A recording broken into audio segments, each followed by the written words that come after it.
Welcome to the Root Cause of Success podcast. I am Marina Brooks and this is Kip Brooks, and we are founders of Brooks Empowerment Academy. And on this podcast is where we dive really deep into what it takes to have and maintain true success in your life. And today's topic, we're talking about energy, and not just any energy, we're talking about masculine and feminine energy. And before we go any further or dive any deeper into this, we do want to clarify that we are not talking about man and woman or male and female. Each and every single one of us has both masculine and feminine energy within us. And so today we want to talk about how being out of balance with your core energy can prevent you from having success in your life, and how to get realigned with it and to achieve success in your life, and not just financial success, but in relationships. Absolutely, that's very important. With your business, and again, not just the financial aspect, but actually having success where creativity flows and things are going well, your health and fitness, and pretty much every area of life. This is an important aspect of it, right? Yeah, absolutely. It's the yin and yang, or as they say in North America, yin and yang. That's exactly what the yin and yang symbol is. Is one side is masculine, one side is feminine. It's all about polarity, and we can't.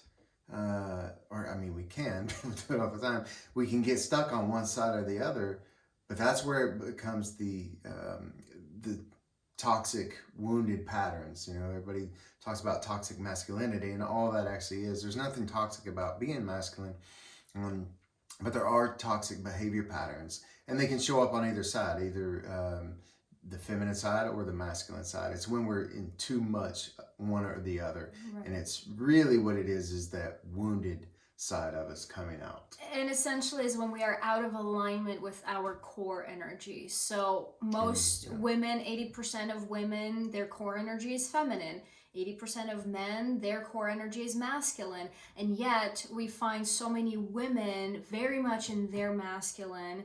And I would say masculine is the dominant energy because of the patriarchal society that we live in. And that's what we've been conditioned to believe, that masculine is good, that productivity is good, that pushing and producing results, and the do, go, rush, all of that, that seems to be the dominant energy that is rewarded. And that is where the wounded aspect of the masculine comes in, because it's ego driven, it's about getting things done. It doesn't come from a true, authentic, aligned place. So again, today we're talking about bringing harmony into both aspects and finding your true core energy and being in alignment with that.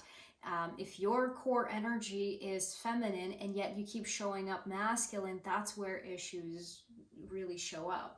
So what other ways do you think, when we're out of balance, it can really block us from having success in life?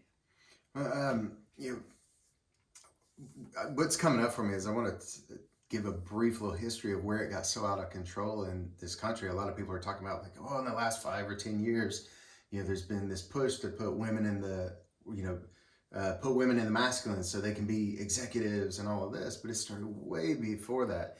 And where it really got out of balance in the U.S., or actually most countries, was World War II, when all the men, if they were of age, they were gone. 16-year-old boys. I know people who were, some of my friends, their grandfathers were 14, lied about their age, and went to war. And so you've got all these young men, full-grown adults, all out of the country, off fighting this war. And then all the women transferred to the workforce. So then it went from having this balance of where boys were being raised by women, some during the day, but they were at school, there were male teachers. If they were at the doctor, there were male nurses, male doctors.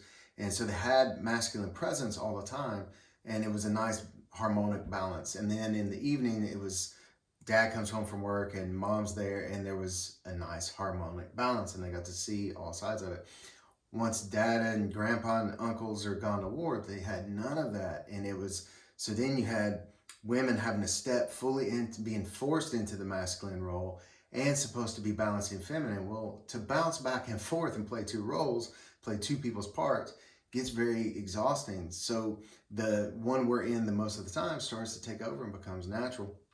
And so then we had women forced into masculine, raising boys how to be men through a woman's perspective, and a woman who is scared to death that her husband's never going to come home, not sure of what's going to happen in the world, and also the boys and the children rejecting masculine because they see it as more of a gender thing. Because, like I say, very few people actually understand what masculine and feminine is. And so then they're rejecting it because they're like, well, to be masculine means going to war and leaving your family and possibly dying. And then when the men came home from war, the ones who were lucky and blessed enough to survive, they're not themselves anymore. So then again, it was, they had seen things, they had been through things, they had been in their masculine for way too long and completely out of balance. And so then they came home, they're still in masculine, they're on edge, they're almost stuck in a lot of people call it PTSD, but they're stuck in this fight flight mode, and most of the time it was fight. So they come home and there's no program to help them transition. So then it just carried on through generations. So we have, it started, and it even started before then, but that was a huge shift that brought this in. And so now we really don't have any role models of healthy masculine or even healthy feminine because of that. Yeah, and it's very interesting because I was raised in a very masculine way. My dad, I was born in the Soviet Union, and so there was very much this consciousness of survival, and you do what it takes to survive, and you persevere. And so I always had to have an answer. I always had to know what to do next. And even when I didn't know, that wasn't okay. And if I would cry, then I would, be made to feel bad for crying instead of kind of like pull yourself together and figure it out. And that is a very wounded masculine way of handling things. Disconnecting from emotion, shutting down, shutting out emotion, and being just almost like in this robotic do, produce, make things, do things, go to work, do that. Why? Because that's what you're supposed to do. That's what you're told. So all of that created a lot of wounds around masculine. Now, if your core energy, like myself, is feminine and you're taught to be masculine, which again, a lot of women are experienced or have experienced and are experiencing, we lose our core, we lose connection to our core energy, and this is where we get really out of alignment. So this is when we lose touch with our emotion, we lose touch with intuition, we lose touch with creativity, and then it creates a wound because there is still an emotional need in every single one of us to be loved, to have and experience affection, to receive love, to feel seen, to feel appreciated. All of those things we all need, doesn't matter what gender you are, but yet we are taught to shut those things out. Boys don't cry, you gotta be strong, you gotta push through, you gotta make it happen. And that's again, whether boys don't cry or women, you just tough it out, and the whole Wonder Woman and push through. That's what society is putting out as the idol, right? The model that we should all be modeling. And that's why we have so many people that are completely disconnected from themselves, who don't know their truth, and they're not acting from their true nature. They're acting based on programming and what they're told that they need to do. So how this shows up as a problem is a woman a feminine woman going into the workforce or even business, and she is spending most of her time in masculine energy, ends up burning out. And it's not because a woman can't do it, it's because feminine is meant to be in flow. Feminine meant to be creative. Feminine is meant to be, there's no structure. You just kind of go where you feel like going. It's very intuitive. It's very in tune with nature and all of that, but that's been cut out. Right now, everything has to be structured. So the feminine is being squished and pushed into a masculine container, and it just, there's no room for it. There's no room for expansion. There's no room for love. There's no room for growth. And so we're all slowly suffocating because our feminine is being essentially snuffed out. and then the masculine has to compensate, and we're not allowed to show emotion, so ego takes over, and it's all about the accomplishment, and it's all about the car that you have, and it's all about the house that you have, and how much money you're making, and how good your Instagram account looks to other people. That's all ego, and ego is a masculine driver because it's about showing up in a certain way and basically showing that you got your shit together even when you're not. And it's and one thing we'll be clear on is just because masculine or ego is typically a masculine trait. Ego is not bad, even though everybody says ego stands for edging God out. A healthy ego is great. It's an out of control ego, just like an out of control wounded feminine or masculine leads to toxic outcomes and behavior patterns. It's the same thing. We have ego. We were born with it. We were born with masculine. We were born with feminine. All of it is a good thing. We were born with emotions, and we'll talk more about the emotional side of it next week. But it's it's keeping that harmonic balance and being rooted better in our core feminine or masculine energy. And it's just like it's being metaphorically beat out of women to be feminine and get them into the masculine roles and all of that. The same way it's being beat out of men to step away from the feminine, and that's what's creating what's called the toxic masculinity, which is actually just a wounded feminine showing up in the masculine because it's crying out to be expressed. And the greatest athletes, the most macho men ever, whether it's Tom Brady, who is a fantastic example of it, or Michael Jordan, or Muhammad Ali, or any great MMA fighter, any great boxer, or great war general like George Patton. They all are seen as very masculine role models. But the ironic thing is, what made them so great, one of the first things they'll tell you is their intuition, or with the masculine, what men prefer to call gut feeling, because it sounds cooler. It's the same thing. But intuition, that gut feeling, being in check with that is being very in tune with your feminine, because that's what intuition is. The masculine is the action that puts that intuition into action, taking it, whatever feedback we get and going with it. So, and that's a great example. Like, no matter where we're at, whether you're trying to be the world's greatest chef or you want to be the world's greatest war hero, you have to have the balance between the two. And understand, and we don't even like to use the word balance, but the harmonic flow between the two. And then you are your most empowered self. Right. So where masculine shows up as wounded is, it's the ego, it's the hard shell. So one analogy that I like to use to explain it is, yeah, I love that one too. You did great when you found this one. So if you think of a glass of water, right? So when there is, the glass by itself is the masculine structure. It's the hard shell that holds the whole thing together. That is the masculine. Water, the water that's inside the glass, is the feminine. Now, if we take each of these aspects separately, if we just take the glass, which is just this hard, empty shell, that is basically how wounded masculine shows up. Right? It's empty of warmth, of love, of the ability to connect. It's just this like structure that walks around, that gets things done, but has nothing to give because it's empty on the inside. Now, if you take the water, which is the feminine aspect, and by itself, water can't do much either, right? It just goes all over the place. You can't pick it up. You can't drink it. You can't pour it. You can't give it to the plants. You can't shower with it. You can't really do anything with it. So it's the idea of bringing both together, where the masculine container, the masculine structure holds the feminine and allows the feminine to flow within the structure. That is how you set yourself up for success.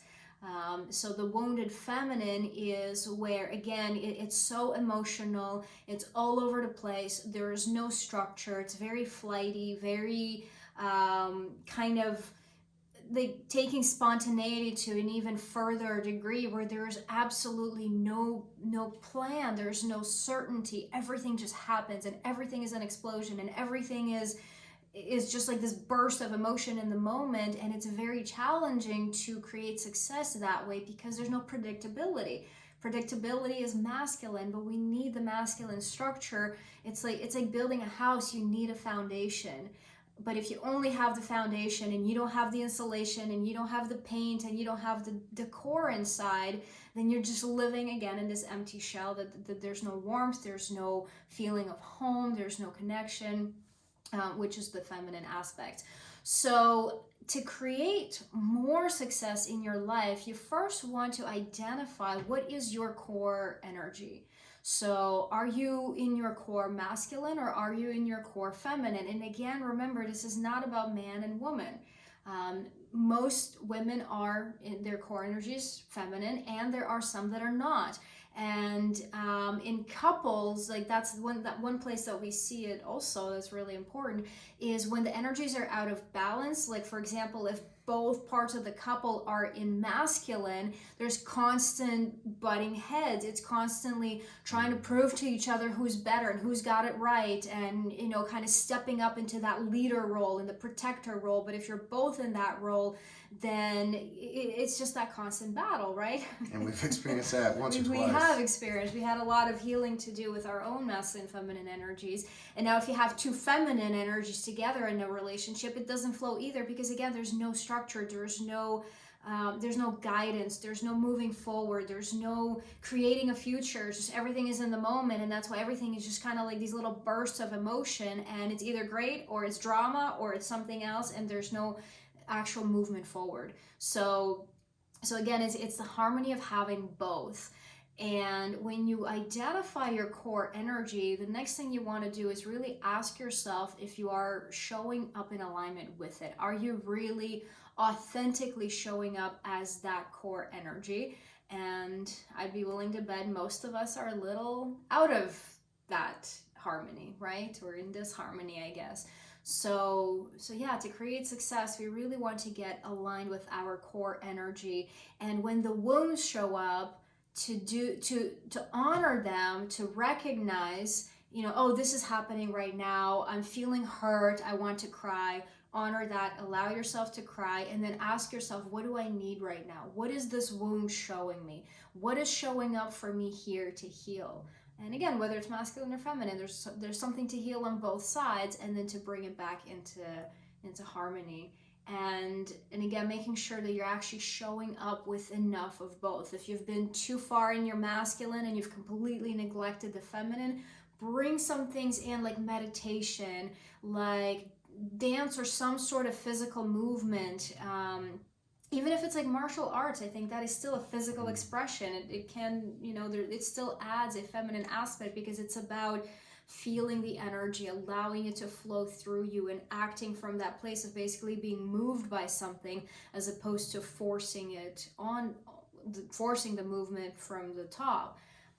And then, if you're too much in the feminine, how can you bring more masculine? How can you bring a little bit more structure and stability into your life? Maybe implementing, schedules or setting boundaries and things like that. So bringing more of the masculine aspect to have more of that harmony between both. Yeah, that's another great point. It's the not just dance. Ballet is obviously more feminine, but there are ones. Tango, right? Yes. It's more Paso Doble would be very yeah. Well, it's both. That one is both. Both come from more of a masculine, a little more aggressive, or a lot of hip hop dance comes from that. But then also in martial arts, Aikido is very effective in most cases, and is much more of a feminine martial art, because it's very graceful. It's very flowy, and that's what it is. It's using the energy that's present and dancing with it. It's moving with it. Something like Krav Maga is one of the most masculine martial arts out there, and extremely effective in its own right, very brutal in its own right. However, if someone in Krav Maga runs up against someone who is very elite and well trained. It's something like jiu-jitsu or judo. They're not, Krav Maga person is not necessarily going to know what to do. And that's why mixed martial arts is so effective, because mixed martial arts is the balance of, or that harmonic dance of the masculine and feminine arts. The more, the most elite athletes in that, the most successful ones, like the Anderson Silvas and the George St. Pierre's, the ones who were untouchable, they had that perfect flow. And you watch any amazing martial artist, any action hero, in like kung fu movies or anything like a Jet Li or Jackie Chan, it's a dance, and they're working with choreographers all the time. Like Bruce Lee, many people say is the greatest martial artist of all time. He was a cha-cha champion before he ever got into martial arts, and he incorporated a lot of dance. So it's finding that harmonic flow, and again, not getting caught up in, oh, does this make me a chick? Does this make me a softer guy? Or if your core energy is feminine, even when you bounce out of it, realizing that doesn't mean you're turning into some macho chick or macho person. It's allowing yourself, that's part of it too, is allowing yourself to be what you need in that moment, and just recognizing where the root is, where the core is. Right. Yeah, so essentially what sets you up for success is when you recognize the wound, heal the wound, and then start acting from the empowered aspect of your feminine or masculine. So the macho, for example, that's a wounded expression of the masculine, and the ego, not the healthy ego that helps you know your identity and have your unique identity and who you really are in this world. But when it turns into, look at me, I need to prove that I'm better than everybody. And overcompensation, yes, that's a wound. That's a wounded masculine. And then, wounded feminine, when it's all about emotion, and it's like, but emotion to the point where there's not even a logical, you can't even have a logical conversation, or there no critical thinking, or like time doesn't exist and everything is completely fluid, where other people are constantly being let down because someone is so far in their feminine that there's no structure. The world kind of doesn't exist. It's whatever happens in the moment. So bringing the aspects together. So an empowered masculine is someone who is very grounded and has structure and holds the container to allow the feminine to flow within that. An empowered feminine, again, it's bringing both aspects together. Empowered feminine is one that can channel the energy from source, spirit, universe, God, whatever, and allow that to wash through, feel the emotion, allow it to wash through, and then move to action from that. So that's really the empowered aspect of bringing both together. And how you get there is, again, to recap, find out what is your core energy. Are you mostly masculine? Are you mostly feminine in your true authentic nature? And then ask, am I really expressing in that way? And when I am I expressing from the wounded aspect of it or the empowered aspect? And if there are wounds, one of my favorite questions is, what do I need right now? What is this showing me? And so if a wound comes up, get curious about it, honor the feelings around it, go deep into it, and ask yourself, what is this showing me? What do I need to give this in order to heal this wound? And next week, we're going to be talking about emotion, when emotions are warranted, appropriate, and in proportion, and when they're not, and then how baggage is created from that. So tune in next week when we dive deeper into that.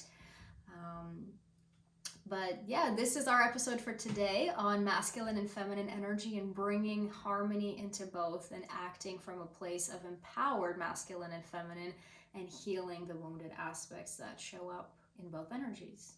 Yeah, once you really get into a better understanding of this and start practicing some of these things and checking in, it can really be a big game changer, not just in your relationship with yourself or your partner, but how you show up with your kids or your work or any of that, and just in doing your work or your hobbies and in that. It's really magnificent. The better we understand this, the more driven and almost obsessed with it we become, because it's fascinating and it explains so much. It shows up everywhere. Yeah, it has such an impact all on throughout everything. life, and you really start seeing it in nature and out in the world, and it just really having a whole newfound wisdom and experience of life. Well, we know we can go on about this topic for a long time. Like we said, there's a lot to be said. So we would love to hear from you. If you have any questions, if you have any suggestions, or maybe suggestions for other topics you would love for us to cover, we love hearing from you and incorporating all of your feedback into our podcast show here. So thank you again for being here. This is the Root Cause of Success podcast. I'm Marina Brooks. Kip Brooks. And join us next week as we dive into emotion. Thank you so much for being here with us today.